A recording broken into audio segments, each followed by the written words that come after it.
మనము మార్కింగ్ చేసిన తర్వాత ఈ విధంగా స్టార్టర్లు అనేవి వేసుకోవాలండి. వీటి వల్ల బాక్స్ తిరగడం కానీ అటు వైబ్రేటర్ పెట్టేటప్పుడు అటు ఇటు జరగడం కానీ ఉండదండి. కాకపోతే 9 డోర్ గీతలకి కరెక్ట్గా స్టార్టర్ వేయాలి. లేదంటే చిన్న తిరిగిన అది ఆటోమేటిక్గా పైకి వెళ్ళేసరికి ఎక్కువ తిరిగిపోద్దండి. అంగుళం పైన తిరిగిపోద్ది. కరెక్ట్గా 9 డోర్ గీతలకి స్టార్టర్ వేయాలి.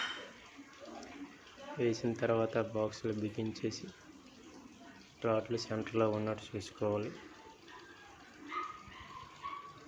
వైబ్రేటర్ అది బాగా పెట్టాలండి. వైబ్రేటర్ పెట్టేటప్పుడు అంటే పెద్ద కోలమ్స్లో కదా, ఇటు పెట్టాక మనం తీసి ఆ సైడ్ పెట్టాలి. ఒకేసారి ఏకంటే సగం సగం వేసేసి కాంక్రీట్ వేసి వైబ్రేటర్ అనేది పెట్టాలండి.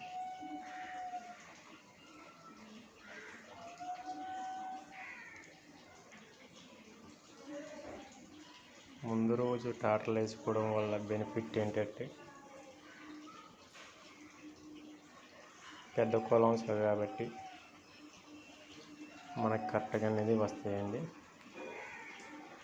అయితే ఆ రోజే బిగిస్తే తిరిగిపోవడం అనేది జరుగుతుంది. అందుకని ముందు రోజు వేసుకోవాలి. ఈ విధంగా బాక్సులు రెడీ. మరుసటి రోజు బాక్స్ తిప్పేటప్పుడు చూడండి ఫ్రెండ్స్, అంత నీట్గా వచ్చి టైర్కి సెంటరింగ్ కూడా రెడీ పెట్టారు. Almost welds ready. ఇప్పుడు వీటికి గోన్లు అనేవి కట్టాలండి. గోన్లు కట్టి రోజుకి 4 సార్లు కానీ 5 సార్లు కానీ వాటరింగ్ చేస్తే క్యూరింగ్ బాగా అవుతుంది. అంటే కాంక్రీట్ పాలు ఎక్కువ కాబట్టి 1-2 కాబట్టి మనం వాటరింగ్ ఎక్కువగా చేయాలండి.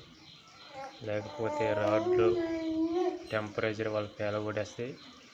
కొన్ని కొలమ్స్లో కార్నర్లు పోవడం వల్ల రాడ్లు సైడ్ అయిపోతే కాంక్రీట్ దగ్గరికి అయిపోతే కార్నర్